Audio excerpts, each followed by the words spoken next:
I'd like to call to order the December 11th, 2023 BOSAC meeting. Roll call, please, Ann. Sure. Jeffrey Bergeron. Here. Kristen Joyce. Here. Chris Tennell. Here. Duke Barlow. Here. Nikki LaRochelle. Here. Bobby Zanka. Here. And David Rossi. Here. Thank you. Any discussion on the minutes?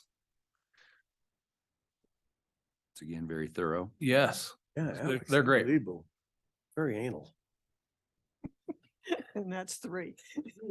Them, Alex. Yeah. Motion to approve. Minutes. So moved. Second. Great. Agenda, any discussion or changes to the agenda? Public comment. Marika, Greg, is there anything non-agenda related that you'd like to comment on now? Okay, thanks for coming. Okay, staff summary. Sure. Well, we are into our usual winter season. So our field update is going to look pretty similar all winter long. Hazardous tree removal, any additional buck and rail signage, traffic counters, but all of the snowmobile compaction that Joel in particular has been doing a lot of recently. But aside from that, it's sort of winter business as usual. And Tony just captured all of our summer concessionaire data, and happy to answer any questions about that or anything you might want to know. Tony can answer. Yeah, any questions on the concessionaires, concerns, questions? Not for the summer. How are we looking for the winter? The only concessionaires are Ridden, Yeah, which use the rec path. yeah. And then the nonprofits, the OEC, Keystone Science School still kind of do their normal thing through the winter time.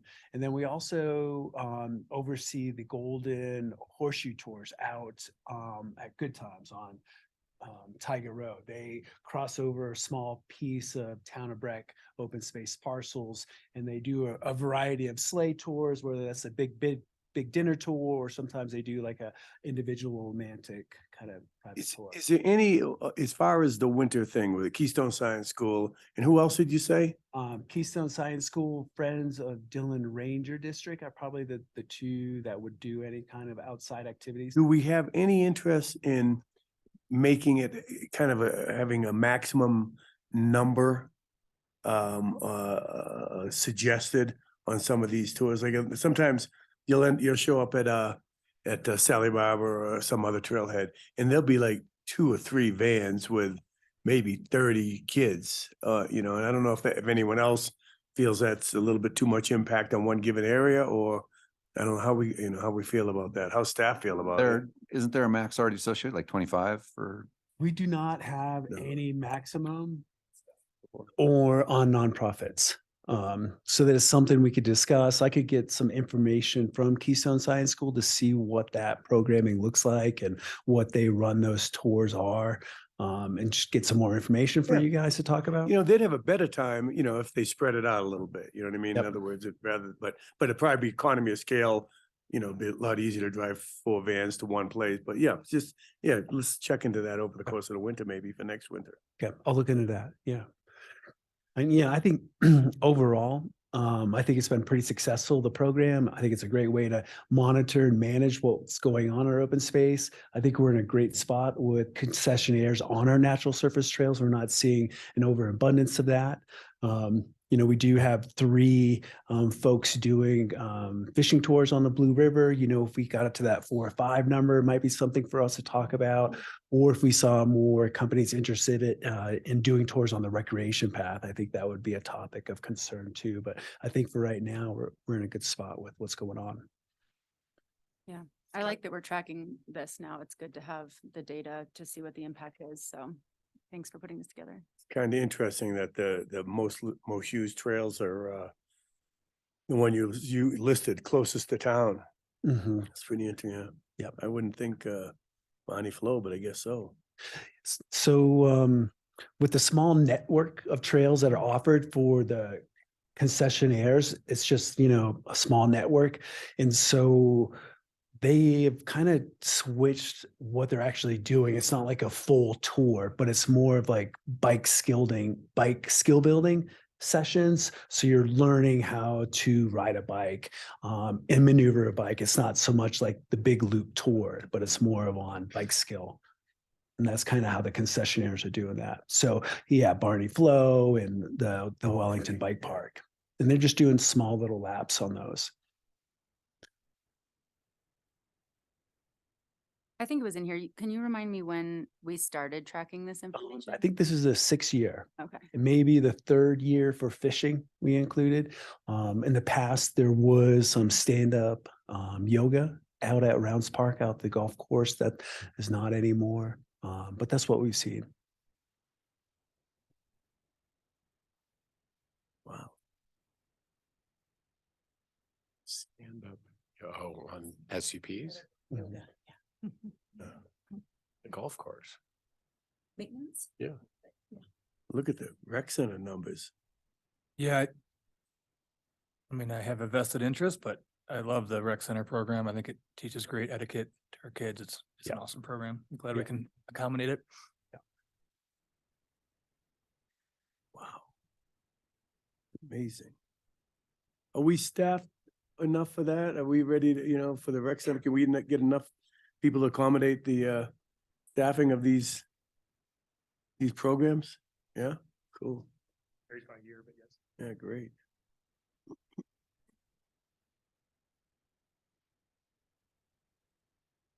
My kids told me that mountain bikers have the right of way over elephants, and that's it.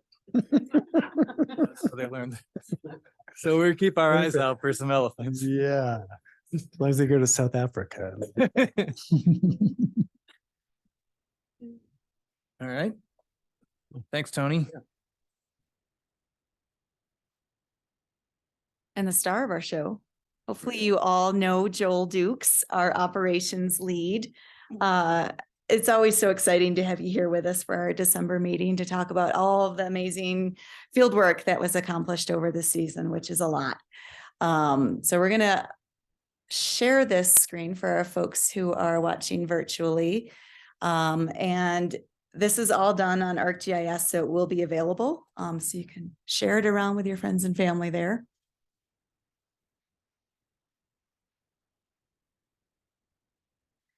And we'll scroll up to the top. And we'll give you the mouse here. There we go. Yeah, it's always great to be able to come crash the fried chicken Christmas party. You guys are nice for letting me hang out with you for a little bit here. We're gonna do field season report for 2023.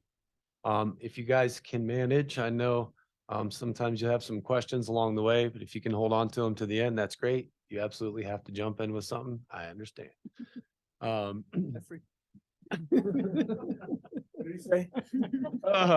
This presentation will be a brief summary of our efforts, but I do want to encourage you guys to circle back and look at this once it's published to the public. We've got just a couple of small kinks to work out, but we're feeling pretty good about what this looks like for the moment. So if you have some time, just go back and we've got some interactive maps and dashboards that you can look at and go into a little bit finer detail of some of the stuff that we're just gonna kind of scratch the surface of here. So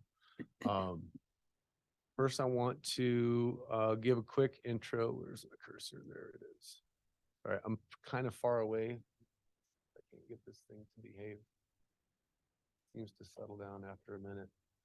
Just want to give you a quick intro to the crew. We had a good mix of returning folks, some folks multiple years on the crew now, some of them brand new. Even a couple of the new crew members brought previous experience in related fields. So we're going to give you a rundown of, we've got Jenny McCarty, it's her 3rd year on the crew, and Jason Guess, it was his 1st year on the crew. He brought a wealth of experience. He and Jenny were kind of our chainsaw-oriented task superstars for the season. Kind of had some streamlined roles for the crew members to embody this year. So the wheelhouse for those two was definitely in anything chainsaw hazard tree oriented. Nathan Carlson, he was definitely the winner of what I call the Sixth Man of the Year award. He bounced back from an injury early in the season, not work related. And he's got some previous experience with volunteer groups and basic trail building. So it was easy to plug him in, and he was very productive throughout the year. We've got Tom Sweeney in his third season, Gavin Griffin in his first year, and Jacob Barlow in his second year. Those three were largely in charge of a lot of the machinery road work that we did, and free ride element modifying and shaping. So it was nice to be fully staffed for the first time. We've been trying to go to a staff of 8 people for a couple years, and then the sky fell down in 2020. We finally able to get hired up. You might have noticed that only added up to 7 people, including myself. We did have a member early season and then 1 late season. So looking forward to maybe getting all 8 pieces in place for the entirety of next season. Our goals for 2023 did not change too much. We're retaining a heavy emphasis almost exclusively on maintenance and restoration projects. We had a very limited amount of new trail construction, as you can see by our breakdown here.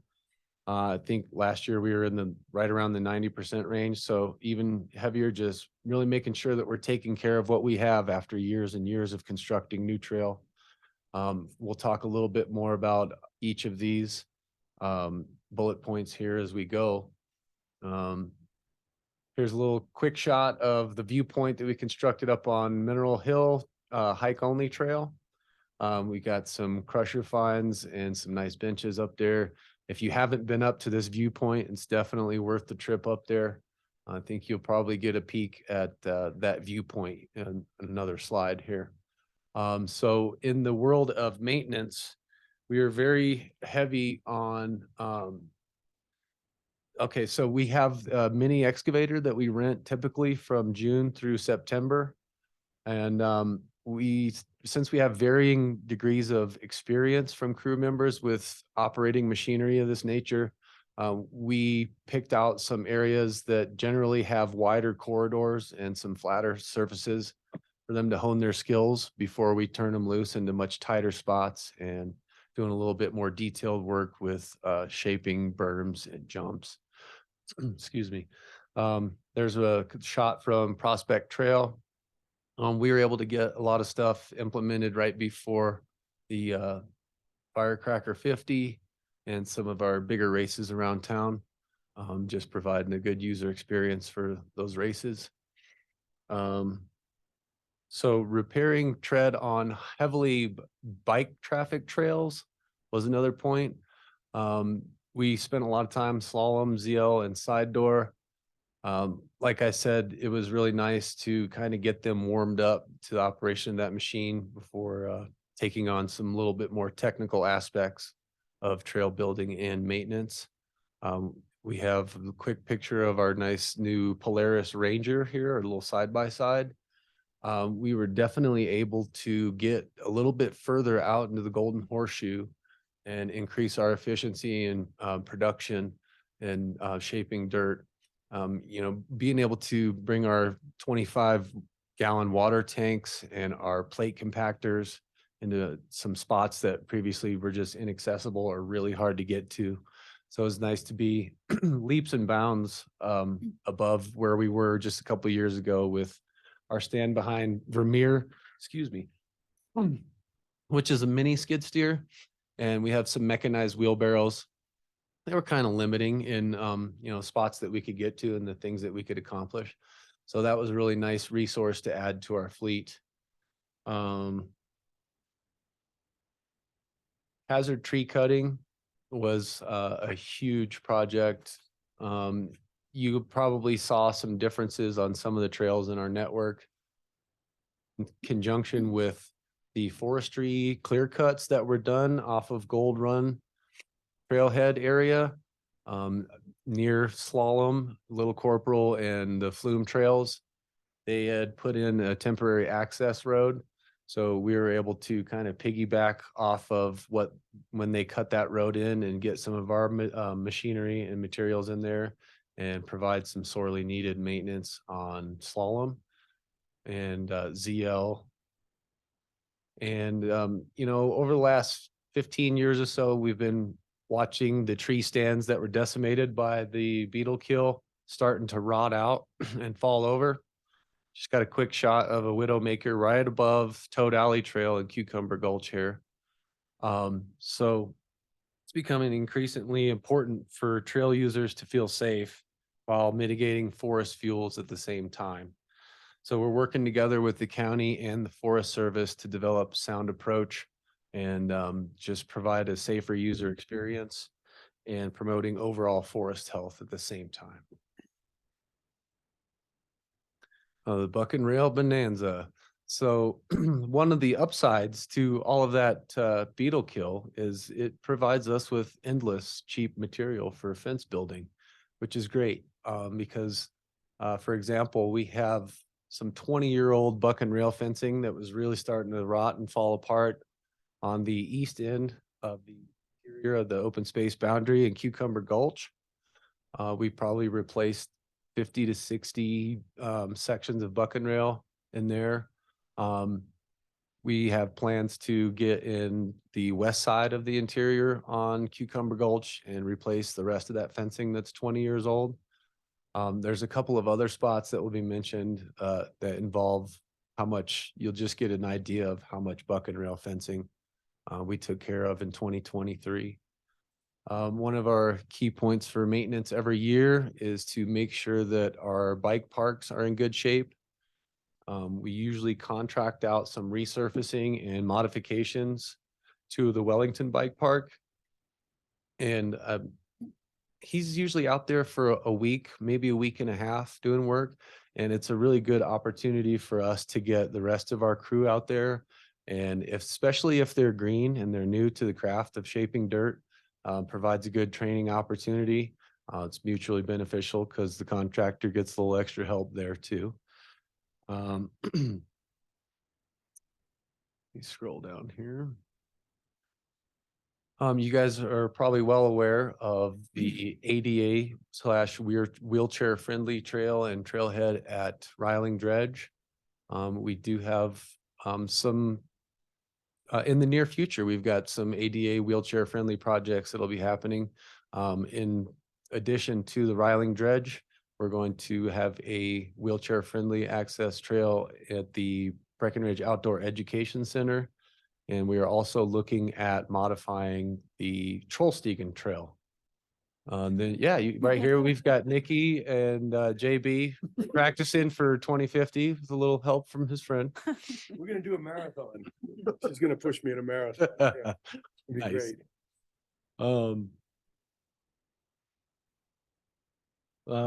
So Brown's Gulch, I just said it. We recently found out, there's just a quick shot of the ADA parking. There's going to be 2 wheelchair accessible parking spaces right off of French Gulch Road there on the south side of the road. So it'll be nice quick access for people that need it there.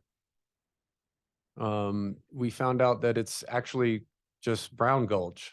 I think many of us, if not all of us, have been calling it Brown's Gulch forever. So you guys might actually know a little bit more about what's happening at Brown's Gulch more than I do, but there's just an example here of the interactive maps. You can come in here and zoom around and you can click on these points.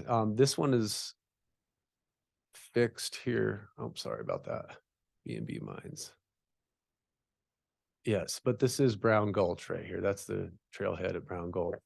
So as you can see, you can expand in and out of that. And if you can click to zoom, and if you just need to get back out, you hit home and then shrink that back up. And we'll be able to do that when you get this online. Yeah, once we have this publicly published, it's pretty user friendly. I mean, I could figure it out. You'll probably be all right, Yeah. Jeffrey. Yeah, well, I get clothing.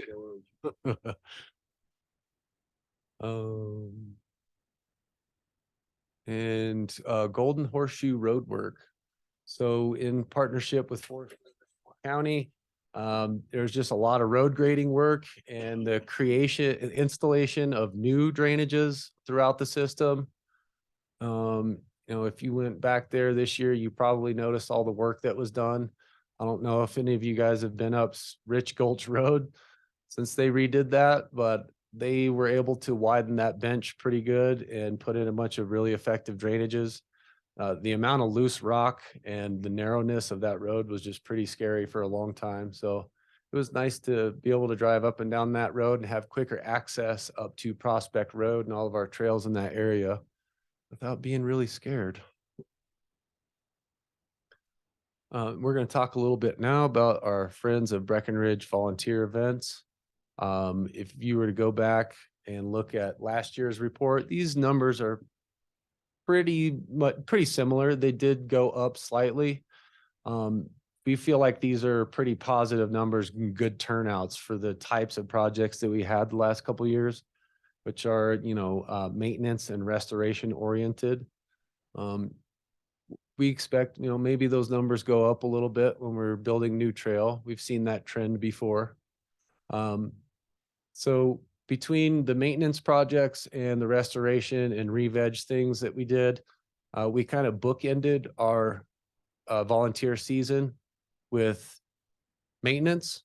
And we had, a couple, like 15, 16 people come out for each of these events here.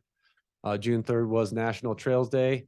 We took care of the tread width, the critical edge, the outslope, and limbing the trail corridor to make users a little bit safer with line of sight, things of that nature. On that day, we did Carter Park and surrounding areas. And then in the fall, we followed that up with the same type of work in French Gulch on the B&B and surrounding areas from that trailhead as well. June 17th, we did some Illinois Creek restoration, and we continued the effort that we started last year. And again, this map here is just an example. All of these different colors of dots represent, for example, one of them is monitoring, one of them is where we set up new trail counters. Just various things that you can get in there and check out. Like I said, we'll update that and make sure that we have some reliable data there for you to view. The stacked nature of the loop network in Illinois Creek there, since we brought in Isaac Hartstone and we built the Little Mountain Trail, it was already a pretty busy area. And we've just seen the traffic in those areas exponentially grow. And by doubling the amount of buck and rail fencing that we installed last year, adding some pertinent signage to help try and keep people on trail, closing off social trails that developed, and doing some willow planting, some seed spreading, and spreading some straw to help that seed keep. It's just been really nice to see the improvement in conditions after a couple of years of Isaac. That was getting loved to death back there, but we've seen some pretty great improvement. Here's some of the willow planting crew and it was a really wet day too. We had some troopers out there. It started raining so hard at like 9 o'clock. We weren't sure if we were going to have to cancel it, but gauged everybody's willingness to kind of persevere, and we got a lot done. So it was great. I want to send a thank you to each and every one of you that came out and helped us on our volunteer dates. Really appreciate you guys spending some time out and be stewards of our network. I probably need to zip back out here. Did I just do this backwards? Probably. Excuse me. Lost my cursor again. Similar work was done to the River Trail corridor. Again, I'd say we doubled the amount of buck and rail that we installed in 2022, largely in effort to just kind of limit the amount of access that we're given to the angler outfitters and all, people recreating in the River Trail corridor. There's just seemed to be endless points of access all along the riverbank. So we're trying to put measures in place that will kind of mitigate some of that. You might recognize a couple of these false chamomile killers on the right here. And they don't look like this anymore, but you might recognize those tykes on the left too there. It's a little smaller, Scott. It's Logan and Xander. Now we're going to talk about our traffic system. So in 2016, 2017, we were using a little bit of an antiquated data collection system called Trailmaster. We upgraded to the Trafex data collection system, and it's much more reliable. I think we get a little bit more reliable data.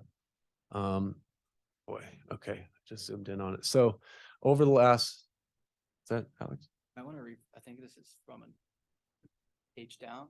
Oh, Right. Refreshing. Not sure what happened. We can get your chalkboard, Joel, if you like. all right. That worked for me, maybe. So it took me back to the top there.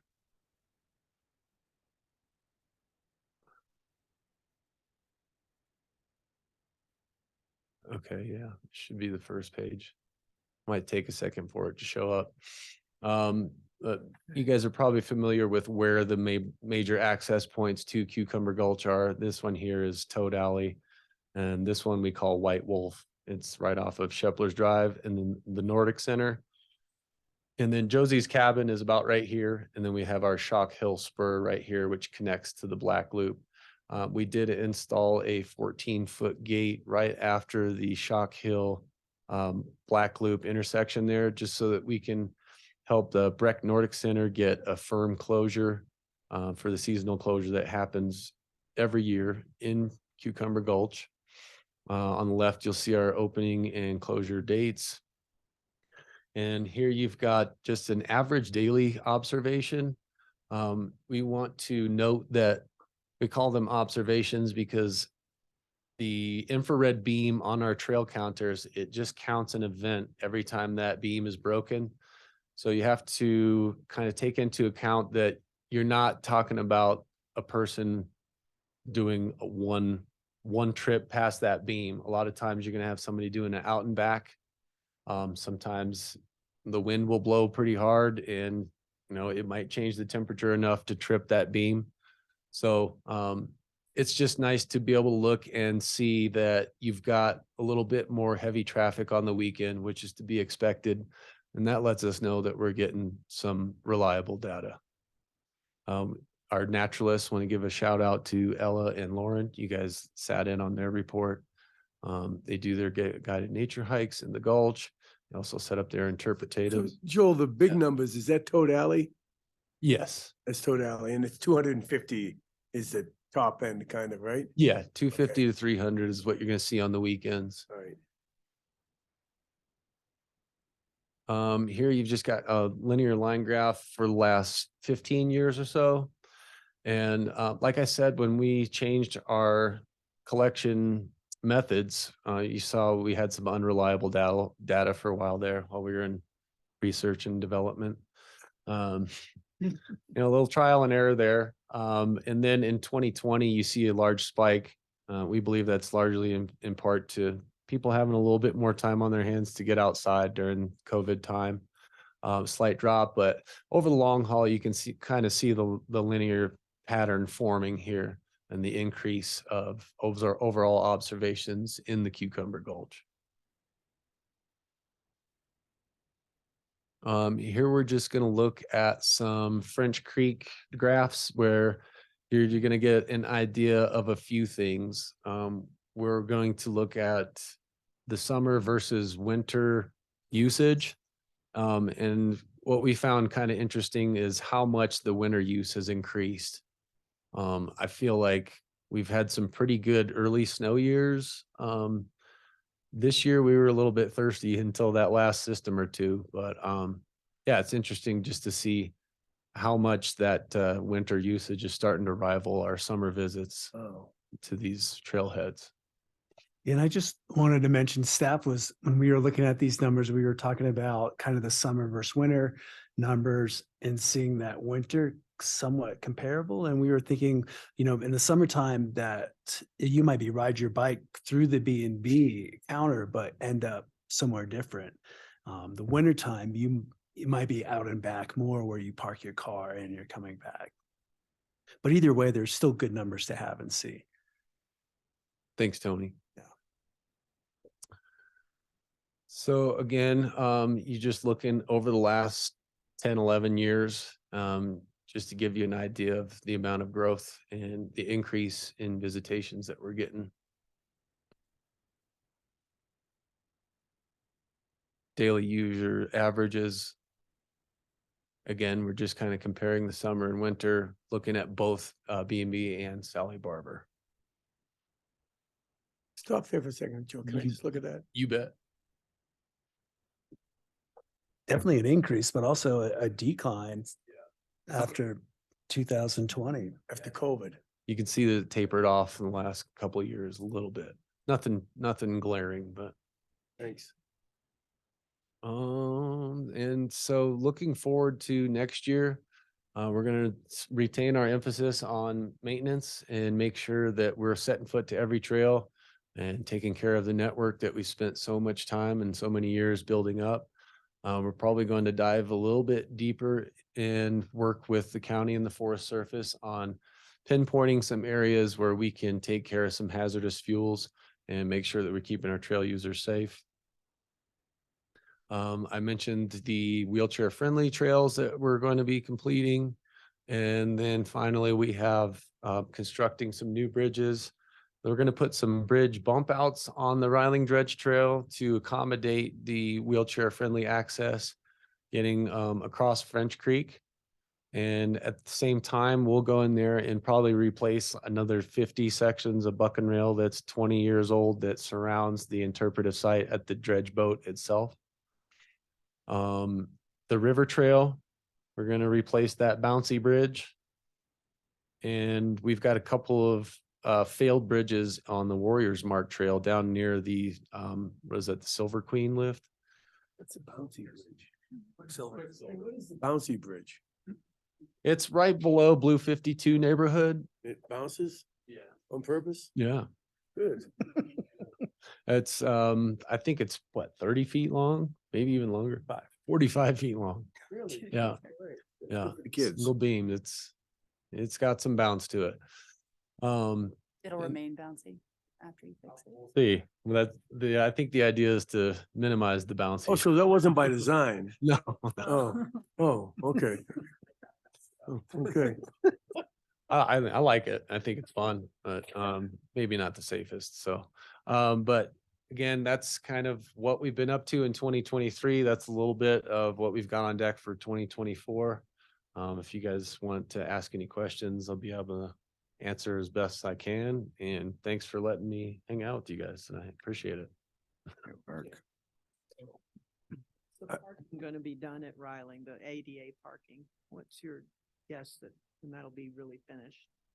So we're going to hopefully have that in May to early June, have everything installed, the bridge bump outs, the head end parking, the signage, striping. Pretty much all at the same time then. Yeah, and we'd love to have it done before, June, and then school gets out. Do we have any plans of putting more trail counters in some of the high trafficked areas, or do you think we have it pretty well covered? We do have some extra counters. We're open to suggestions of Yeah. where we'd like to look at and monitor. We're open to that. We have Sally Barber, B&B, Cucumber Gulch, and then the wintertime, we do Gold Run Trailhead. oh, yeah. And then we also have a counter on the rec path by Valley Brook. Okay, yeah. In the winter and summer, obviously. Winter. yeah. Just winter there. Summertime on the rec path is down by the Gold Hill Trailhead. But if there's some other areas that you guys would like to start monitoring, we'd be open to suggestions. I won't besiege you with questions because I'm looking forward to getting this thing and clicking on it. But you know, when you guys on a trail, like I say, like a extenuate, like a real rocky trail, or even the B&B, I mean the uh Vegas Tank Trail, you know, that just says from use or Peaks Trail, it's got a lot of rocks. Is there any way to kind of clean that up, or do you have to put backfill in to make it, you know, to get rid of those rocks that have kind of percolated up?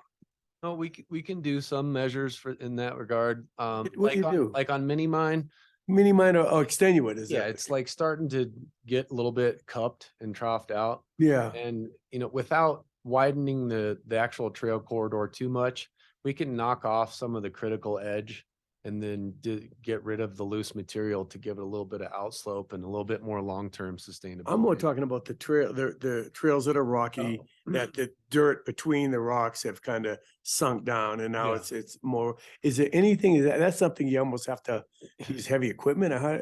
Yeah, it's kind of tough because, I mean, as soon as you start pulling one or two rocks Something out, comes out underneath. yeah, you just Yeah, till it up and you right. end up making it more of a trench than Yeah. a trail. Cool.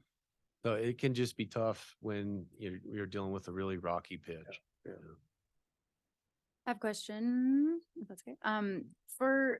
There's sometimes we're referring to this as wheelchair friendly and sometimes ADA. Mhm. It's just wheelchair friendly, right? Like Correct. the whole section Riling area is not ADA, Just correct? the parking area only is Parking. ADA. Okay, okay, good. That would be good to make sure. And because what is the plan for this report? Where does it go? It's Is it gonna go on the website? yeah, or- Okay, yeah. okay.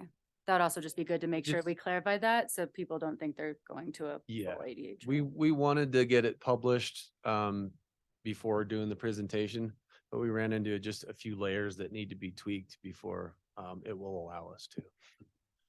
Well, it's beautiful. Yeah. Yeah, that was my only question. Thank you so much. Yeah. Well, it's- Just a sense about the pine beetle kills and the downfall and stuff like that. Mhm. It sense to you that it's still increasing?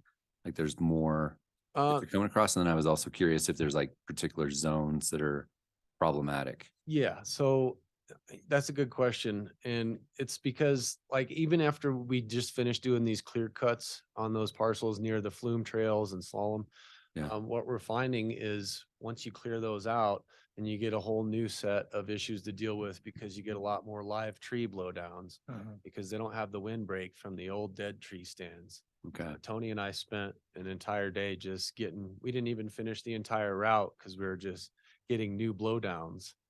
You know, we're always going to be working with the Forest Service and the county, and we have meetings with them every month or so. And we're just going to like pinpoint game plan for the zones that we think need to happen. Like this year, it was convenient to get in and do a bunch of hazard tree cutting on slalom while we were doing some of the maintenance work in there because we were given such great access from the bigger cuts that were happening. Turk's Trail is one that it's just so heavily used that the primary set of mind is for safety. It's so heavily used that we'd love to let nature take its course, but when you do that over the long haul, you just end up with giant tangles, and you know you're just asking for random trees to fall down, you know, sooner than they might if we don't take care of them.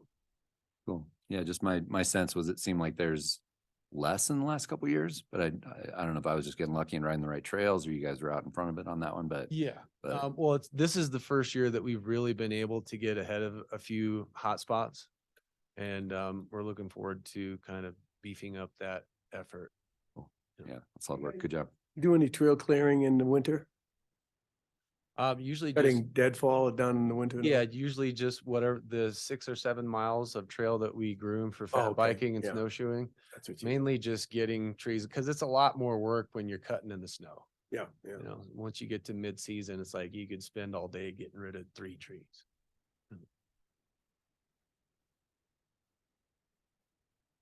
Bill, I'm curious about, first of all, thank you. It was great as usual.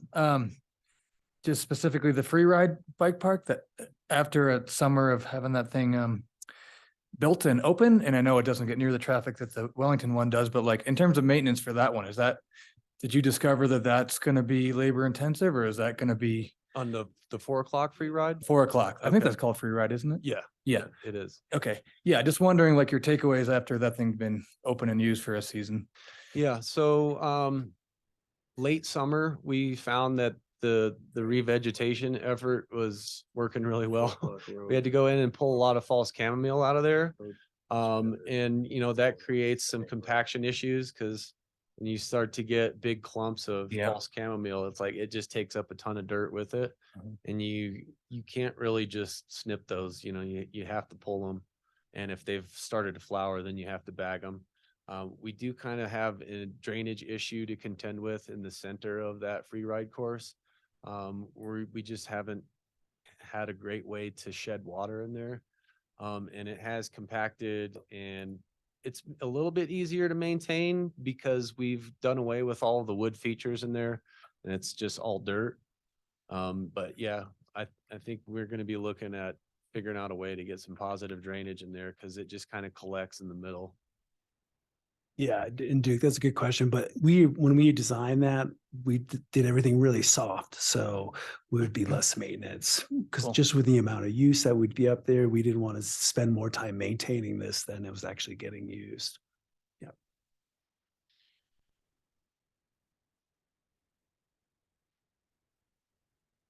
I just got a text from Jay who's watching. And and we were talking about the Keystone Science School and buses. He said same thing at the Lorium Trailhead, just FYI. Okay. So, hey Jay.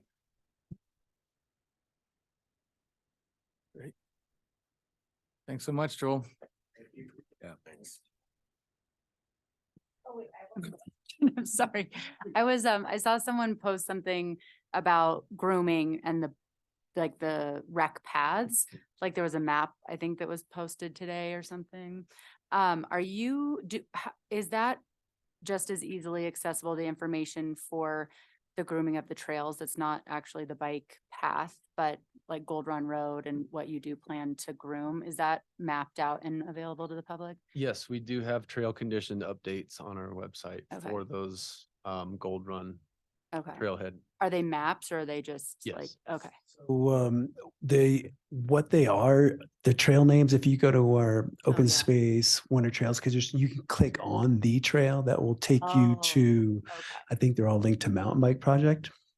No, yep. Okay, I see. Is it? Yeah. And I had just stumbled across that today and I had a question about it. It's all for fat biking.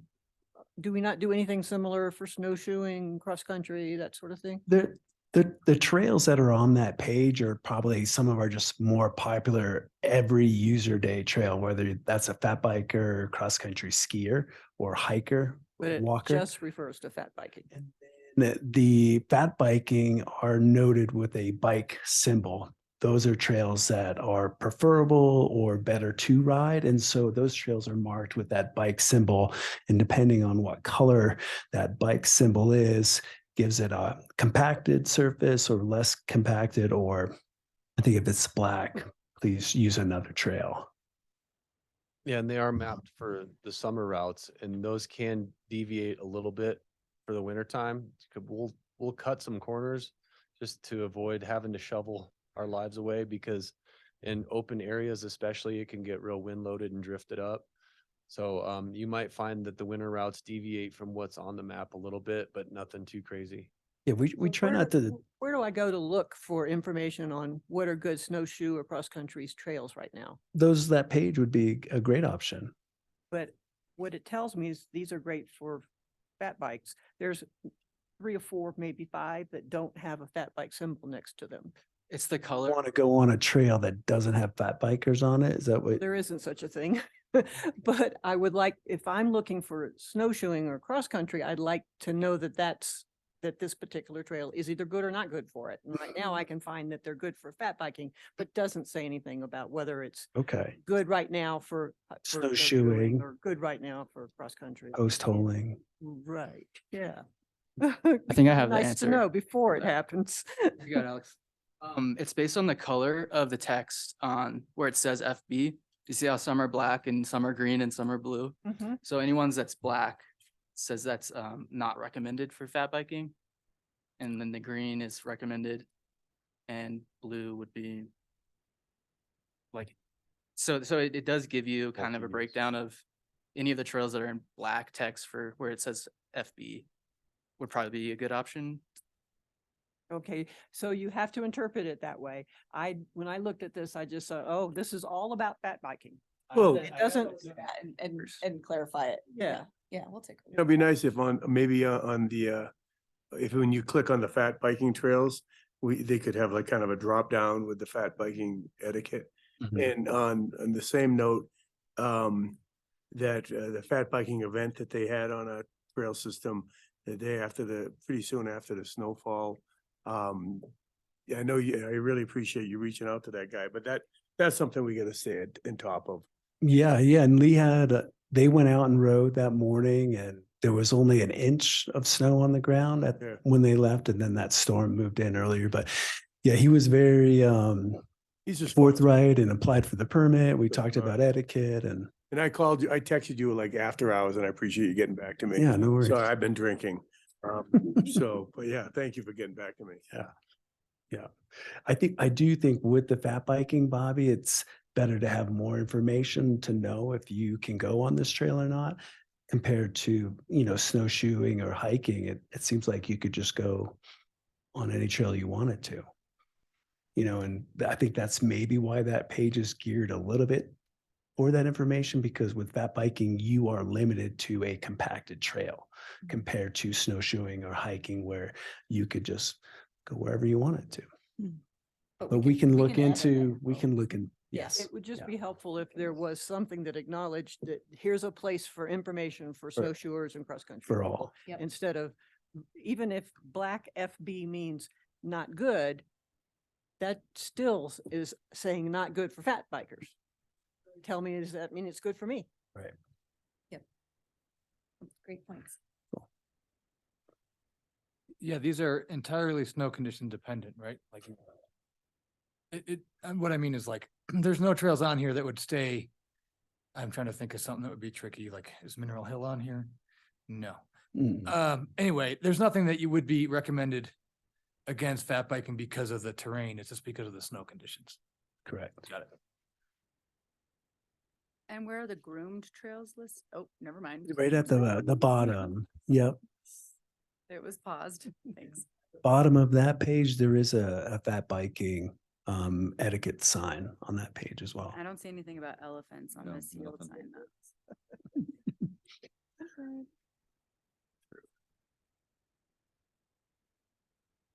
All right, thank you. Thanks, Joe.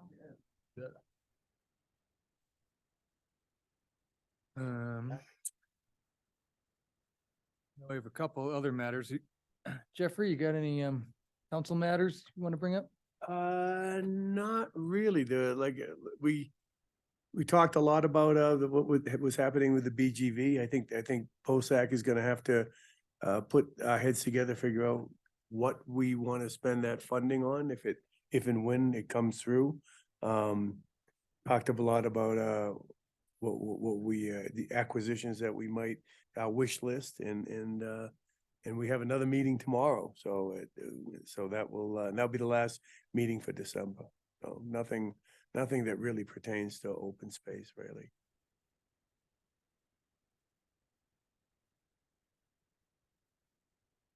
Okay. Other matters? Well, the McCain parcel is other matters today. So we have a couple options. First, I'd like to correct the record. Larissa and I did talk about women names, but it also was brought up first by Nikki. So I want to give her credit for sure for thinking of historical women. So just a quick recap, we kind of went down this road of naming the McCain parcel after a famous female in Breckenridge history.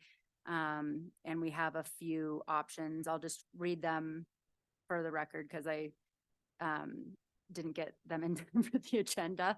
So there and yeah, I think everyone had a chance to kind of read a little bit about the options first. So there's Florence Watson, and again, these are just women that we can riff off of these names for real names.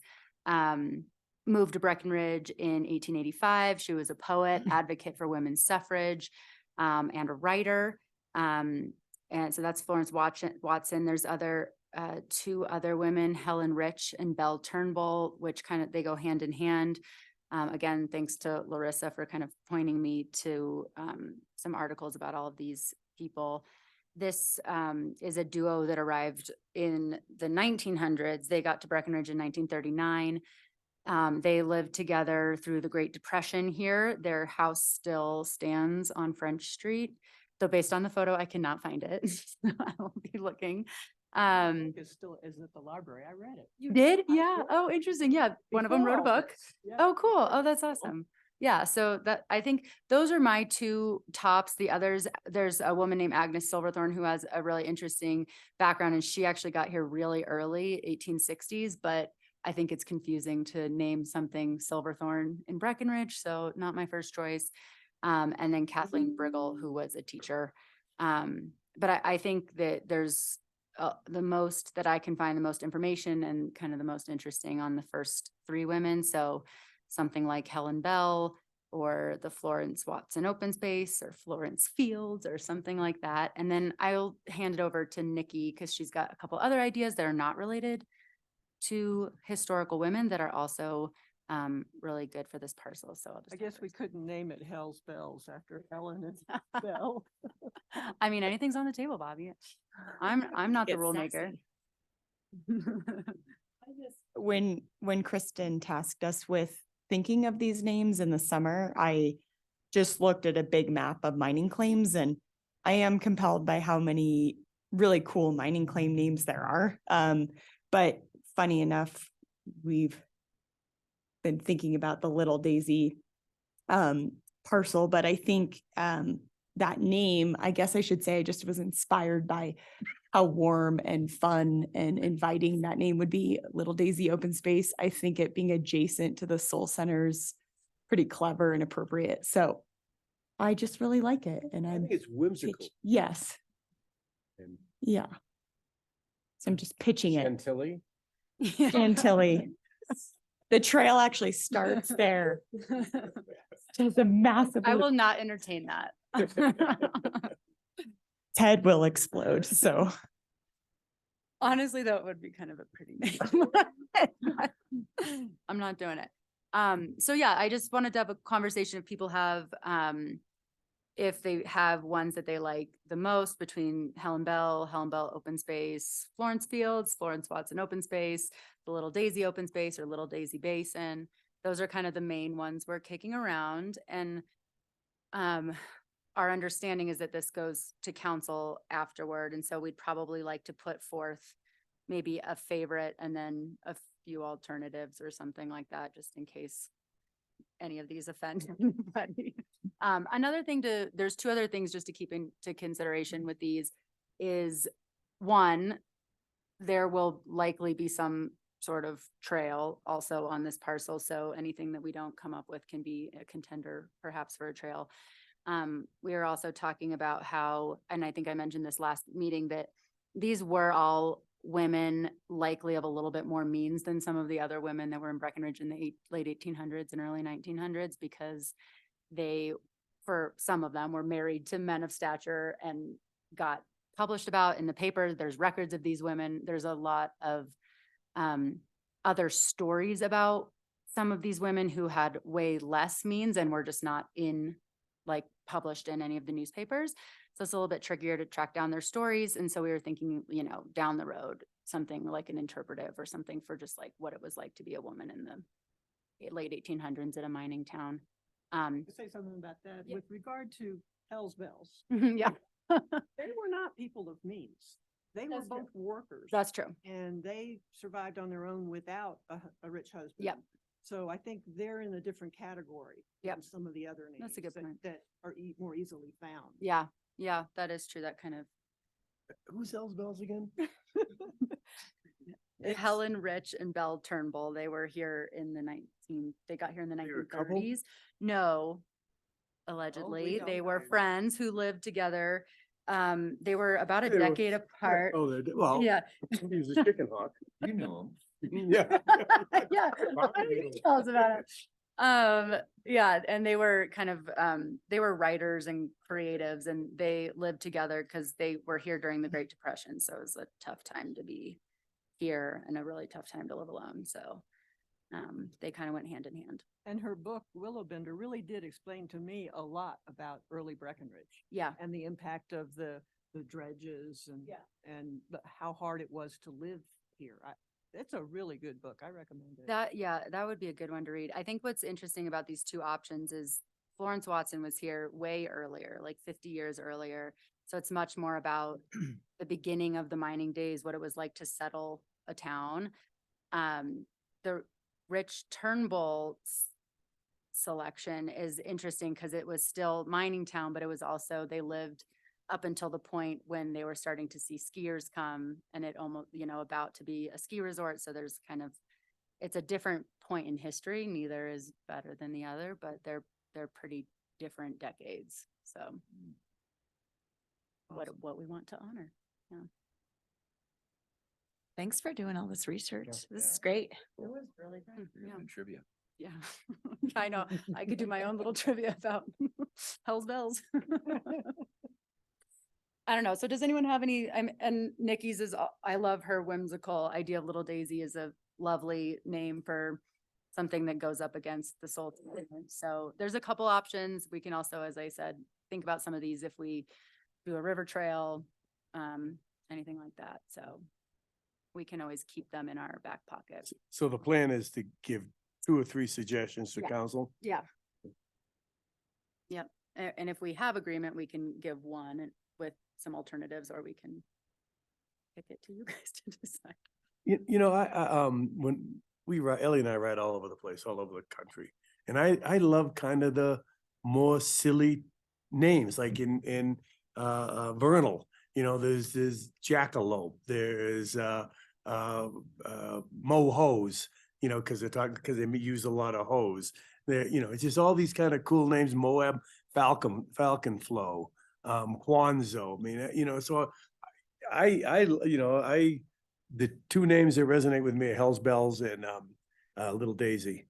Because I think something a little bit silly, and I like Hell's Bells just because of that term, and I think sometimes we make a mistake being too literal on things, or too historical, but that's just my deal. I'd rather have it a little bit more silly and creative than informative. So I'd say mine would be Hell's Bells and Little Daisy. I do love it. However, I feel like we probably can't name something Hell's Bells that's like attached to like a neighborhood full of children. What's the origin? I love the idea of kind of, we talked a little bit about this. We were cruising home the other day, but I liked it, Little Daisy as well, just kind of for, it is just kind of a light and easy name. I like referring to it as a preserve. I know that it's probably not, but I always like trying to throw up that little extra protection of preserve. Aspiration. Yeah. But I like doing an umbrella where this whole space would be a celebration of the women of the community, and maybe, like I said, maybe trail names, maybe some interpretives, and make the space itself maybe less specific to one individual, because we know how that can go. We can uncover something about the individual 20 years down the road and not like how it goes. But so yeah, that I like Little Daisy Basin or Little Daisy Preserve, and then make the focus of our nomenclature for the trails and some of the bench work, maybe celebrating some of these individuals, because I love the work that you've done on that. So that'd be mine.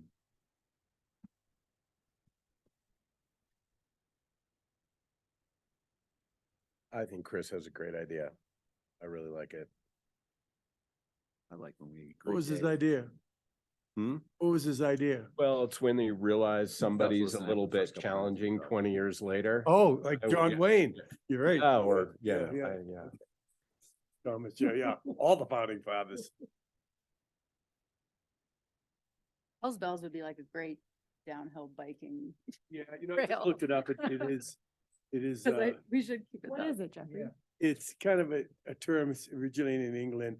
It was a kind of a name of a sporting newspaper, and it kind of connotes, you know, kind of anger. Hell's bells, what happened? What did you do? You know, that type of thing. So, but I don't, yeah. I have a college friend whose daughter is her name that. Yeah, ACD. all-woman AC/DC cover band. Yes. So that came up too, yeah. So we could be naming it after that. It's actually more topical than we thought.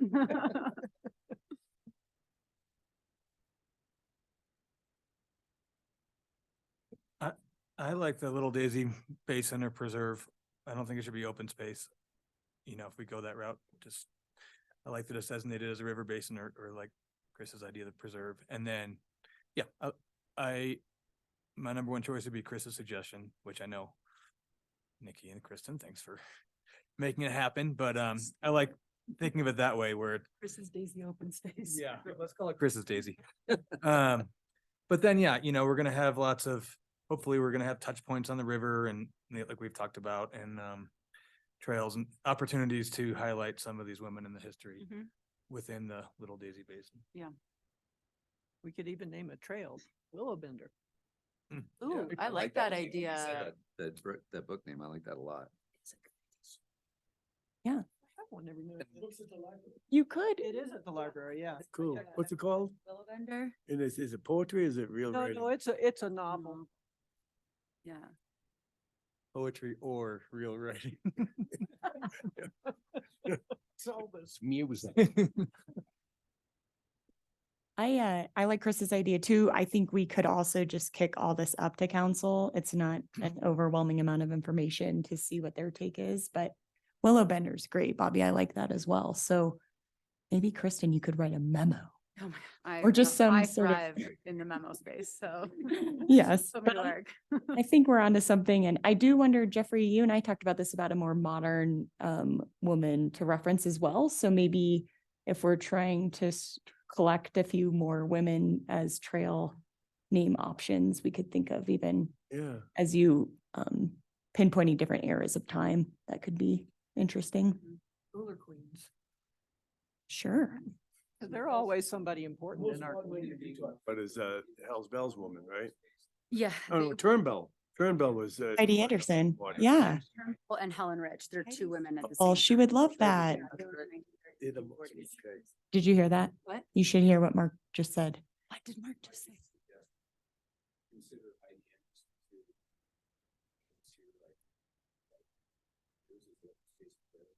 Oh, yeah. She's pretty young. She kind of coordinated Hoodoo Voodoo, and so we can get all those NCAA races that we're gonna get. But there's Turk's Trail and Turk's. Okay. Yeah, it is. Is that enough to go forward, the recommendation to council? See what they think? Can touch base with Kristen. We'll memo. We'll memo it together. Yeah. Or just make Kristen write the memo. She loves it. Look at her. She's glowing. So finally, I have some skills that I. Very much. Yeah, no, thanks to everybody and to Nikki. Yeah, it was fun. And if anyone wants to know anything about the women of Breckenridge, I'm your girl now. Well, you are one. Yeah, right. Just name it after me. Okay. Don't write that down. He has trivia. Do we have any other matters? Oh, I had a couple. What do you have, Bobby? things. I use the food composting system and the milk carton thing Yep. at Coin Valley. But in the summer or when it's not freezing cold, I like to ride my bike or the e-bike to do that rather than drive a car to do recycling. Just seems, Yeah. Yeah. Little contradiction there. yeah, it does. Yeah. But once you get from the rec path to Coin Valley, now you're on the road. Could we do something about a bike path, a bike lane from where the rec path meets Coin Valley up to the recycling center, maybe? You know the compost by the Wellington, right? I don't do that one. I do the one at the library. Oh, the library. But it's the boxes that I don't have any Right. place that I can just walk to. I would, Other than yeah, Valley. I would love to have the cottons, because that's what I do. I do my compost at, by the Wellington, Mhm. and then I have to go to Coin Valley for my cottons. And yeah, and I would love to have them have I don't know if they could put a cartons at the library if they had the space, but I'd love to have them someplace in town. But if we can't get that, it would just make it Yeah. safer To for get, for those yeah. of us riding bikes Yeah. to not have to be on the same road with people going up and down Yeah. Coin Valley, or at least in the road Yeah. with people going up and down Coin Valley. And it wouldn't be very long, No. pretty close. Bike lane on airport. No, and that's what I was gonna That's the next mention, step. like, that is, yeah, I mean, if we're gonna talk about, yeah, Yeah, well, sorry. it would be almost to talked with our engineering department and come up with like a big scope of identifying areas where we could do some more separated paths for safety, and that area with Airport Road would be one of them of a priority. Well, I'd love to see that. I mean, I like to ride my bike. I don't like to get in the car to do something good for the environment. Right. Yeah. They have compost at the library. They do, yes, right behind the little yellow church Right. in the parking lot there. 9135.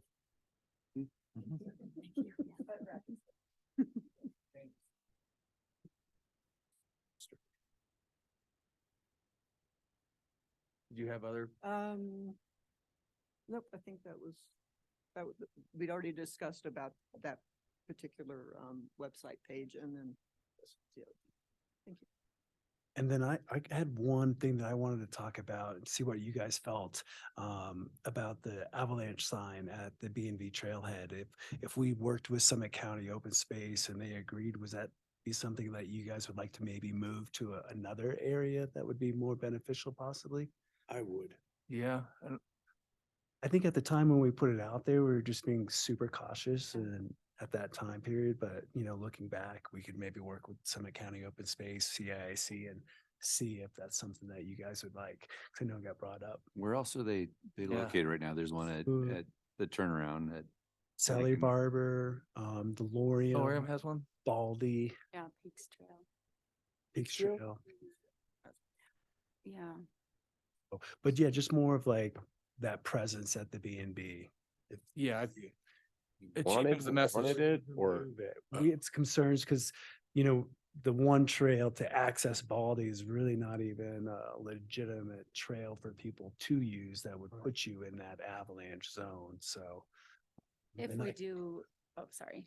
If You we, know, I don't think we need to really get into like where we would move it. We could work with the county and CIC to see if there's other areas, but just more specifically, like, do we think it is needed or not? Are all the other places that you have the signs, do they actually have avalanche risk in those Yes. areas? Yep. And this one doesn't really? it does though. It does, but It it's, does. but it's such a haphazard, circuitous way to get to the avalanche terrain. Skis there all the time. Kind of. But when you say it's mostly the east face, north face of Baldy, like I don't think people are getting to that stuff generally from that trailhead. Oh, I was talking about Australia Mhm. Gulch. That's if you look on the maps, if you look on the angle maps or whatever, it's, I don't know. I don't know why we would take something out. I think that one would stay, the one at Sally Barber. But But I'm talking about people go Oh, like skin polling? up there, up to that side. So, when you're going up B&B from the parking lot and you take a right under the power lines, Mm. that's the area that is actually not insignificant. I don't know why we would take, you're afraid. I of hear what you're scaring saying, you, but or- to Tony's point, like that's not even a sanctioned trail and people can go wherever, but It also, doesn't suggest anything. well, I think my take is, yeah, we're scaring away the people that are just skiing around the flatlands and we're cheapening the message. Like, yes, that side hill in Australia Gulch can slide, but it would produce very small avalanches and you really have to like be looking for trouble. You're right. It's steep enough and I have seen that side hill slide, not deep enough to bury anybody, but it did slide. my vote would be, we can remove it there and save it for where there's really nearby hazard, but I get it, like, maybe it's more risk than we want to take on. Could you just put it near to that area? You know, there's not really a trail there. I don't care. I'm not gonna die on the hill, but I can support county open spaces decision to leave it. Sorry, I just No, got that's to where my okay. paycheck is. It's good to bring up. I'd say pull it. Any other deep thoughts on that? I guess I defer to CAIC where they think it's most needed. If we have like limited, I think what it is like they are probably fairly expensive to produce. So if there's a place that is, there are some places in my mind where there is much more danger that there is not one right now. So maybe the request is just to have CAIC do like a scan to make sure that they're in the most appropriate places. That'd be good. Needs analysis. Yeah. Fair. With the signs that they've already paid for. Perfect. Great. Thank you. Thanks, Tony. Okay, All right, Nikki. we're all here. Okay, everyone has to shut their computer so they can't cheat. Yeah. Should we invite it's only Greg. Trivia? Everyone can play. Hey, bud, we're gonna play trivia. You can join us if you like. All right. What about, Join in. Greg, you too. how many people still on virtually? They need to play too. Who do we got? Jessica, great. Caesar, and does everybody have a pen? Oh, you have to write stuff down? I have several. Pens. So we're passing paper, they'll pass it your way. Scott, did you help make up these questions or are you, so you're participating? Thank you, sir.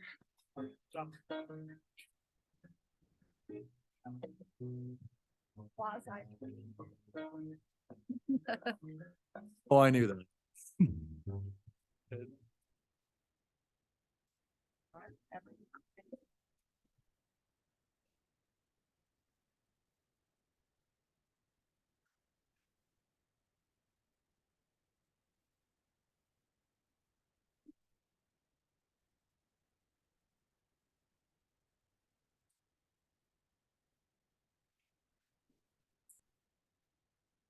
Oh, I think Paul Semmer? Really? Paul was here. He knows everything. Oh. Right. The Bible trivia with Jesus. or something. Make the questions.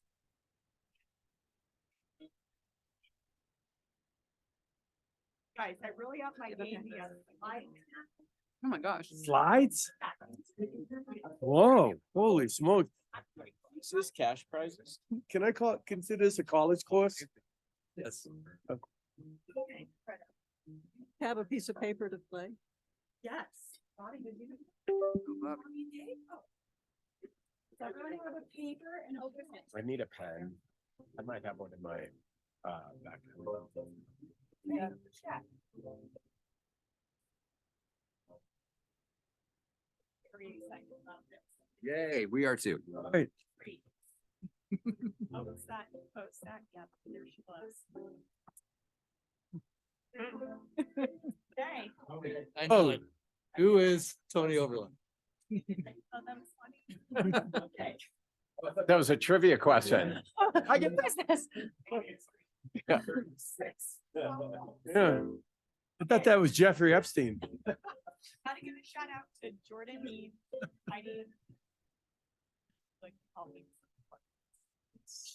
And just a heads up, when you're thinking about trail names, you have to think about winter, including the Nordic Center, and maybe roads, and maybe moto trails. Keep all things in mind. All right, starting a little easier. Well, actually, no. this And is we're not supposed to yell it out. We're supposed to write it down. Yeah, what's the format? Okay, all right. But I'm to verify the winner, so we take trivia seriously. Okay. In what year was the cellular line established? There is a sign on the mine. You all know this answer.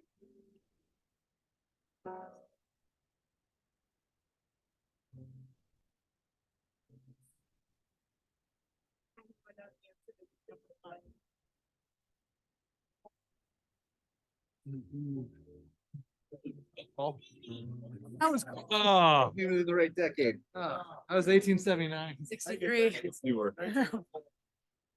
89.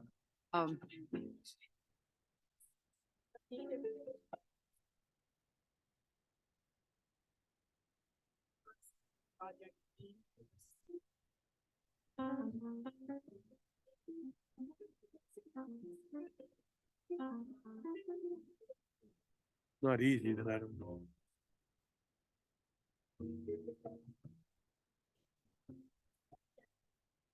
Cutthroat. I put cutthroat. What would be correct? It's that. You'll take it. All right. Put try. Looks like trout. Yeah. Sounds like no. No. That was my one point.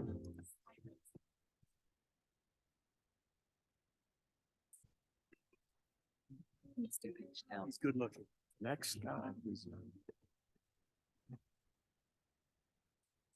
And beloved trail dog. It's easy. Right? Hey Jeffrey, do you want to tell us who that is? Nugget. It's not Nugget. Ladybug. You can tell by the underbite. Ladybug? Oh. What was Ladybug? He was Nugget's predecessor. Oh, oh. Oh. Shoot. Yeah. Right? Yes. Is Ladybug not with us any longer? Yeah, me too. 2019. All right, sorry. Good question. During a past BOSAC site visit to Cucumber Gulch, commissioners found an individual boiling what? Oh, I know. Oh, I got that. God, Yeah, Fine. I didn't see it. No. Boiled toad stew. I do. Elk head? Okay. Yeah. Anything you want to share about that? Well, we were like aghast, but then Dennis Kuhn climbed over the fence with, yeah, where'd you shoot that thing? How many buckets? Like he started talking hunting with him. And someone was riding up a chairlift with him that next winter. And they said, are you the guy that boiled the elk head in the open space? Yeah. Yeah.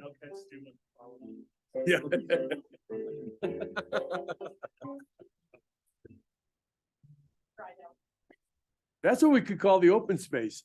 Elk head. Yeah. Sure. I'll add it to the memo. Closest to, so only one person will get this point. Right? But how does mountain AKA? Oh, my God. Answer. I will assure you that question number 10 has 15 points. So like, if you're feeling a little sullen about your performance thus far, maintain hope. Okay, who wants to take a stab at it? 13, 8, 9. Guess. It is 865.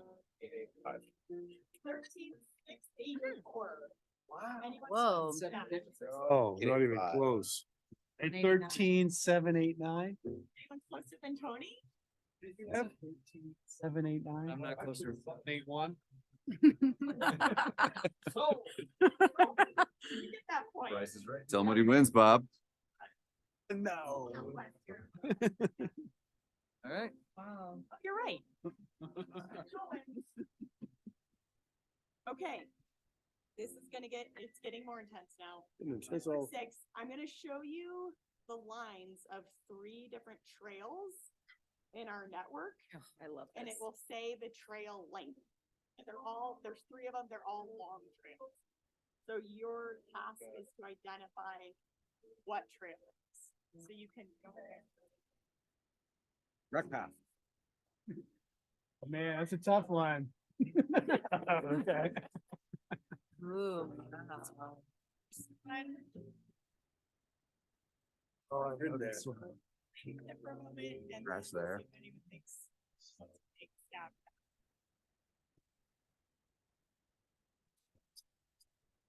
Just one trail? One trail.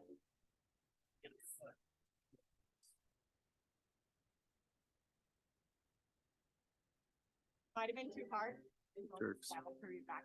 Which is, what's the direction? Can you give us a hint on direction? Which way's north? North. Oh, So that goes east-west. Oh. It's north? Okay, I'm gonna go. Yes. Yeah. Chantilly. One, two, or three. Yeah. No, Not that correct? is one step over. Isn't that Prospect Gulch? Over. One step over from. Oh, okay, yeah. To be fair, it's been in the Beer Factory, it's in the Epic, so Okay, right. it's not like so bizarre. Okay, let's go to the next one, Tony. Oh, Kind of Rorschach test thing. it's like Old Man on the Mountain. Yep, isn't it? that's what I'm saying. Oh, wow, look at that. Anyone have a thought on this one? Is north also up on? this? Yes.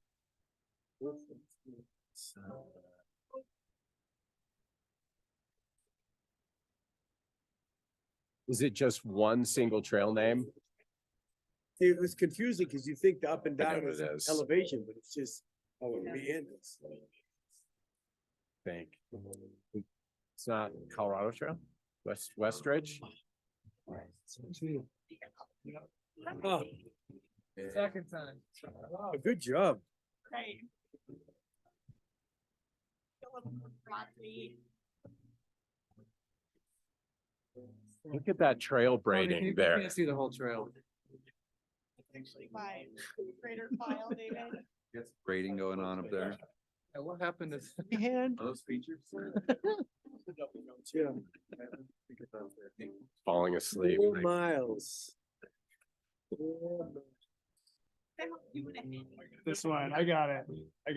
All right. No, well, no, I thought it was gonna be the peaks, but it's only 4 miles. Oh, good. Oh, but for the last one? Fun. Going for the winner take all. What's those? God, I saw it. Great, guys.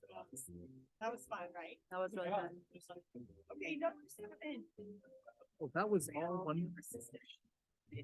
Time trial. Ribbon cutting brand.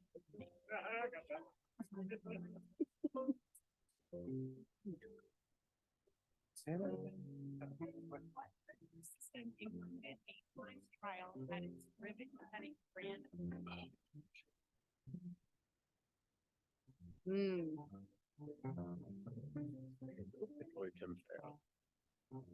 Trailhead. Oh, yes. We had a ribbon cut, a time trial, a ski time trial? See, you wanted more races on there, Jeffrey. Pull off probably. Greg did? Greg won. Oh. Were you skating it? Oh. Okay. You're part of trivia, Greg. Yeah, that's cool. Got, oh, peaceful. Got 4 wildflowers. Name those flowers and use like, popular name. Okay. Jeffrey, you're gonna be in so much trouble if you don't get these right. Yeah. You're. Yeah.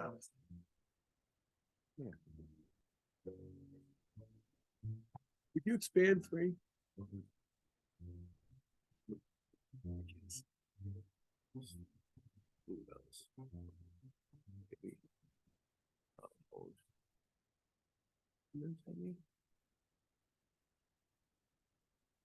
Okay, I'm gonna defer to Ann, our flower wizard. No, don't do that. I mean, I'm uncertain on one. Does anyone know number 1? Sunflower? No, not sunflower. Oxtail daisies? Is it? Old Man on the Mountain. That's what I put down, Oh. but I wanted scale. I know, it's hard, 'cause Yeah. there's so many yellow flowers that look exactly. Okay, number 2. Fish sport? No. Going down. Yeah, it is Calypso or Fairy. Is that the same as fairies? Yes. Okay. Fairy slipper or Fairies. That's two? That's number two. Lady slipper. No. Gentian. Or what's the other like layman's term? Elephant. No. No, it's not elephant here. Oh, elephant head. Not elephant head, is it? No. No. Fringe. But. Yeah, yeah. A drug trip. Sounds like it. Oh, Friends.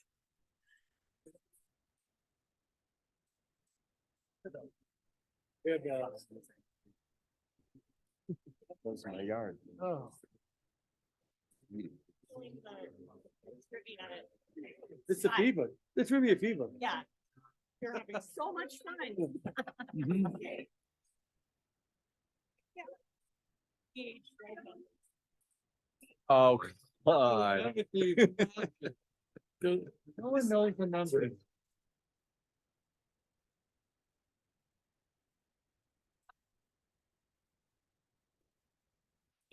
Union Mill? You know, this just reminds me of high Describe school. that We again. Never got anything right. That's South Pearl Fair. Helpful. Helpful. That was one. I'm like, oh, is that what we're calling Rock Island? It was helpful? Hateful, hateful, horrendous. I have no idea. GH 44 would keep you on your toes.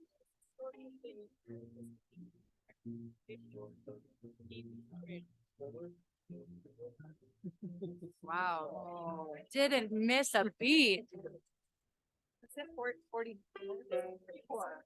Yes. You guys, I'm very excited about number 10. All right. This is when I could actually do well. Hey, Jeffrey. Okay. Numbers that are only emoticons. What's an emoticon? Like an Oh, emoji. Oh. 15 answers to this question. Which one's a trail? Each one's a trail. Fun. Winter, summer, Okay. and I'm gonna give you a few minutes or until someone thinks. Okay. That makes sense. It'll make sense. You really did a great job. You really did. Oh, no, just in general, just in general. Now. Yes. Side. Oh, okay, all right, I got that one. Great. Okay. Oh, I'm on a Same roll. amount. Right.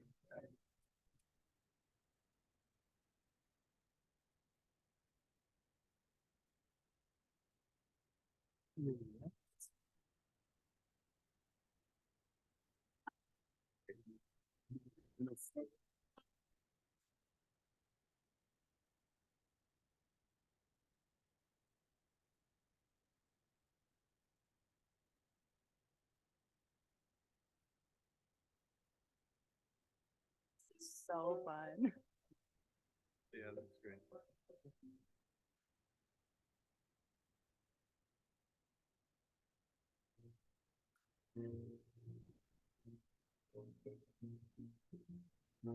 Scroll down a slight amount. So you see nine. That used to be, that used to be a bar. I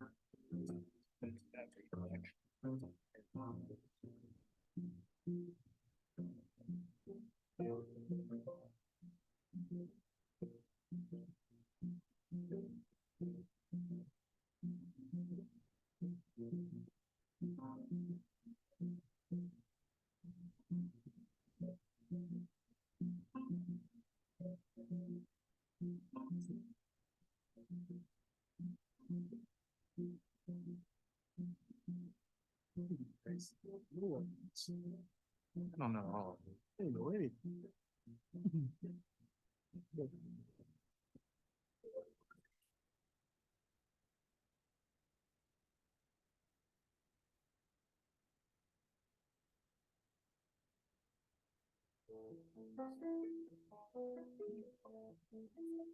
Music. I know.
One more minute. Hard one at the end. Really gets hard. A little bit progressive. Oh, really? Cause I only go first one.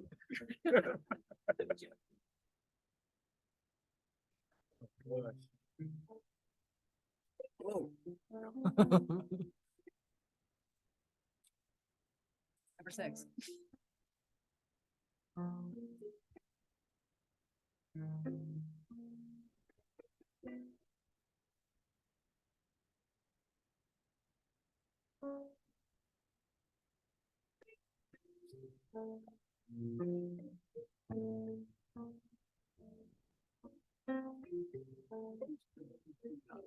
Good one.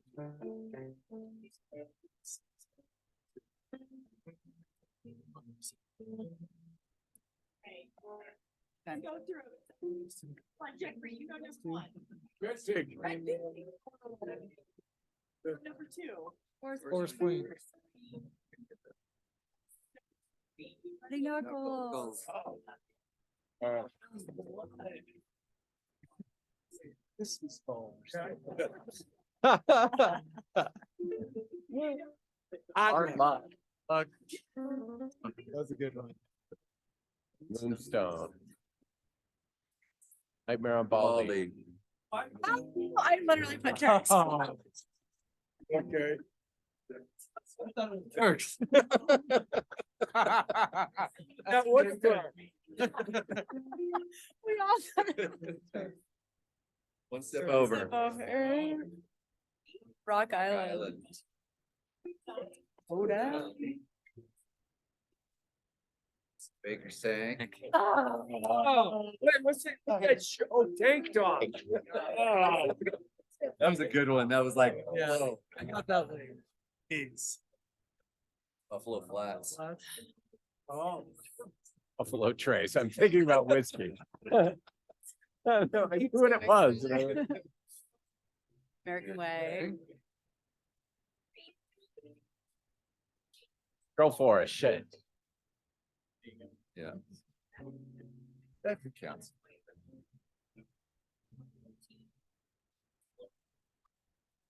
Run. Oh, good, Bobby. Cool. Not because I know that trail, but that's the only thing I could. It's tough to tell, but it's golden rule. Pencil load. Clear? I don't know. Explain yourself. Yeah, I want an explanation. Ed Spiller. Still. Some of the pen. And job. Oh. A good one. That's a tough one. Oh, yeah. They'd have to take that class.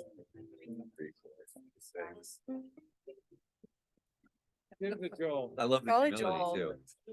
Right? I think I got 8.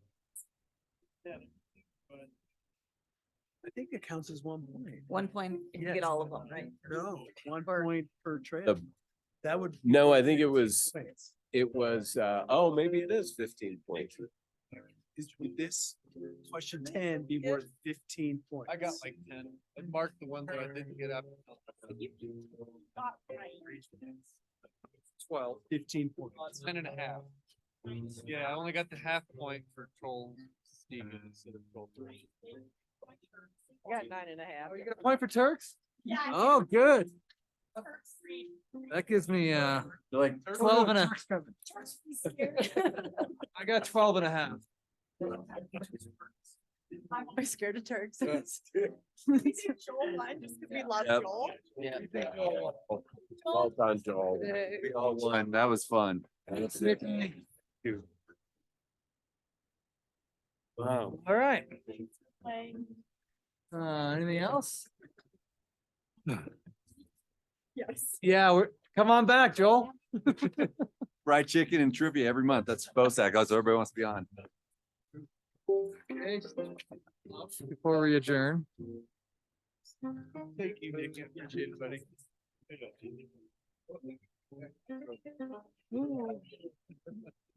Or as Duke and I know it, trout. Trout. What are we trying to reintroduce? Fish. Fish. You nailed that one. Okay, motion to adjourn.